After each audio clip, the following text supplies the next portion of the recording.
Ada pertanyaan lebih lanjut, kami bisa dapat menjelaskan lebih lanjut mengenai judi online ini, tentunya yang dilakukan secara terbuka, namun pada dasarnya pemblokiran konten negatif ini tidak cukup. Langkah ini tidak cukup kalau hanya dilakukan pemblokiran saja. Lebih lanjutnya tentu audit sistem, audit SDM itu juga tengah kita lakukan.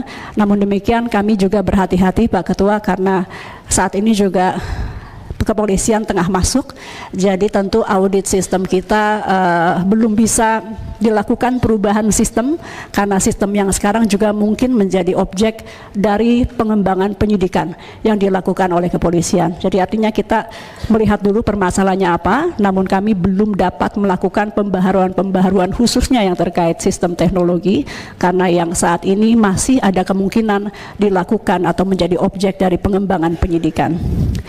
Bapak Ibu yang kami hormati, talenta digital juga menjadi fokus dalam jangka pendek kita, yaitu pelatihan talenta digital. Target kita untuk mencapai di 2024 100.000 talenta digital.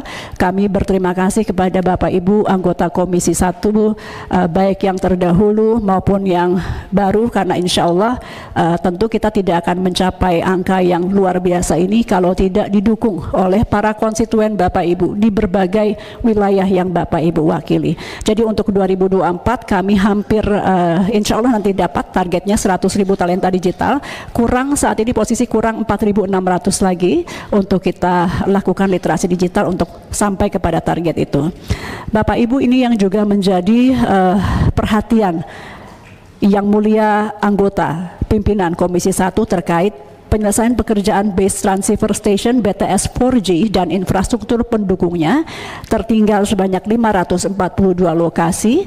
Jadi artinya kemarin Presiden Joko Widodo telah melakukan peresmian akhir di Talaut, jadi sudah selesai. Hanya memang ada 542 BTS yang menjadi prioritas untuk penyelesaian, diantaranya Pak Ketua, para pimpinan adalah di Papua yang memang medannya berat, dan kita sudah berkonsultasi dengan TNI. Ada beberapa yang memang untuk masuk masih perlu pendalaman, apakah kita siap bersama untuk masuk karena daerahnya dianggap atau medannya dianggap agak sulit untuk dijangkau. Kemudian terakhir yang juga menjadi prioritas dalam jangka pendek adalah bagaimana Kemkomdigi dapat mendukung program prioritas pemerintah, diantaranya makan bergizi gratis melalui kampanye program secara masif, dan ini kita anggap penting sebagai pelibatan masyarakat, pengetahuan masyarakat, agar masyarakat juga dapat mendukung dan terlibat aktif dalam program pemerintah khususnya makan bergizi gratis. Bapak Ibu pimpinan serta anggota Dewan yang terhormat, izinkan kami melangkah kepada topik yang kedua, yaitu dukungan Kementerian Komdigi untuk Pilkada serentak. Kementerian Komdigi telah menyiapkan beberapa upaya untuk mendukung kampanye Pilkada Damai, tidak hanya berupa SMS blast, namun juga publikasi melalui ekosistem media digital yang berisi penyampaian himbauan Pilkada Damai. Dukungan lain berupa monitoring, pengawasan, dan pengendalian spektrum frekuensi radio agar layanan telekomunikasi dapat berjalan baik, termasuk koordinasi dengan aparat keamanan seperti TNI Polri sebagai langkah mitigasi gangguan terhadap frekuensi pengamanan yang digunakan. Kemudian dukungan logistik melalui kolaborasi dengan PT Pos Indonesia juga disiapkan untuk kelancaran dan kesuksesan pelaksanaan pilkada, seperti penyiapan gudang pengangkutan, sistem tracking yang terhubung ke sistem KPPU, platform pengiriman logistik pemilu, dan dashboard yang dapat menyajikan data untuk melakukan monitoring distribusi logistik pemilu secara real time. Kemudian dukungan pengamanan ruang digital dalam rangka penanganan konten negatif seperti misinformasi, hoax, ataupun ujaran-ujaran kebencian selama pilkada ditempuh dengan patroli siber terhadap pelanggaran-pelanggaran tersebut. Kementerian Komdigi juga memberikan dukungan terhadap pengawasan komunikasi publik saat kampanye dengan memantau sentimen media, terutama di beberapa provinsi yang kita anggap berpotensi untuk pelaksanaan pilkada yang cukup hangat. Selain itu, sosialisasi Pilkada Damai 2024 dilakukan tidak hanya melalui media elektronik, online, cetak, tapi juga forum tatap muka. Berbagai dukungan sosialisasi dilakukan dengan tujuan meningkatkan kesadaran publik tentang pentingnya partisipasi dalam Pilkada, serta memastikan bahwa setiap pemilih mendapat informasi yang cukup. Sebagai penutup, kami sampaikan bahwa program kerja yang dipaparkan akan terus disempurnakan. Tentu hasil dari rapat perdana ini kami akan mendapat banyak masukan dari Bapak Ibu pimpinan maupun anggota Komisi 1 yang terhormat, untuk kemudian kami lakukan pembaharuan, tambahan ataupun pengurangan jika ada dari program-program prioritas yang kita akan jalankan dalam waktu dekat. Saya mungkin menambah sedikit mengenai judi online. Untuk paparan kedua ini Pak Ketua sudah selesai. Untuk judi online penanganan sampai hari ini, mungkin yang terakhir kami laporkan kepada yang terhormat pimpinan maupun anggota Komisi 1 bahwa ini pil pahit. Jadi di dalam itu juga suasananya mencekam pasti Pak. Karena kemarin juga kita tahu bahwa kepolisian itu datang jumlahnya cukup banyak, 40 sampai 50 orang.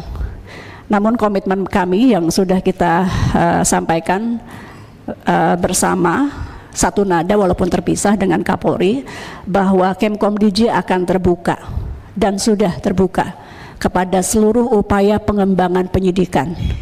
Berapa kali pun kepolisian harus datang, seberapa lama pun mereka harus datang dan meneliti di kantor kami, sebagai bentuk pertanggungjawaban kami membuka pintu selebar-lebarnya.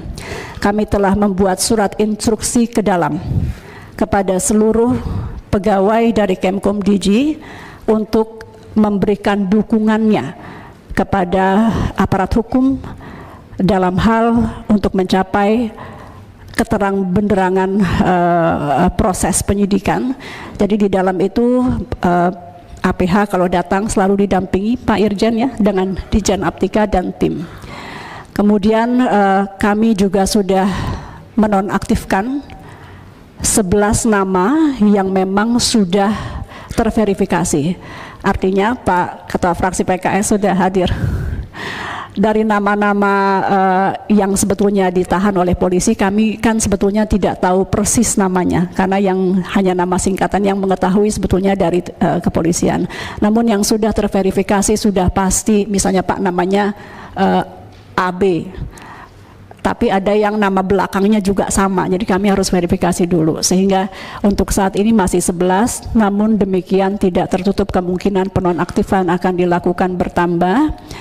Pak Ketua yang terhormat, kalau sudah 7 hari dan surat penahanan sudah keluar secara resmi, maka kami baru dapat melakukan pemberhentian sementara dari PNS. Sekali lagi ini pil pahit, tapi kita harus lakukan dalam bentuk ketegasan kami untuk mengkoreksi kesalahan-kesalahan di internal kami. Kemudian setelah itu tentu dalam upaya menghormati azas praduga tak bersalah, pemecatan baru akan dilakukan kalau proses hukumnya sudah inkrah dan memang pemecatannya akan dilakukan dengan tidak terhormat. Jadi kurang lebih seperti itu, kami senantiasa menyampaikan ke dalam bahwa ini upaya bersih-bersih, moral tetap harus terjaga karena tugas tetap berat, tetap berjalan, pengawasan harus berjalan. Jadi di ruang pengawasan digital kami Pak, meskipun moral turun, tapi kami sampaikan bahwa ya ini justru momentum untuk terus meningkatkan pengawasan ruang digital yang dilakukan oleh tim kami. Demikian mungkin update sementara yang terhormat Bapak Ketua Komisi. Kami terhormat sekali, kami tahu Pak Ketua mungkin jarang menyentuh isu-isu yang terkait dengan komunikasi dan informasi atau sekarang komunikasi dan digital. Beliau hari ini memimpin langsung, kami ucapkan terima kasih. Kami mohon masukan dari Bapak Ibu anggota Komisi 1 yang terhormat. Wassalamualaikum warahmatullahi wabarakatuh.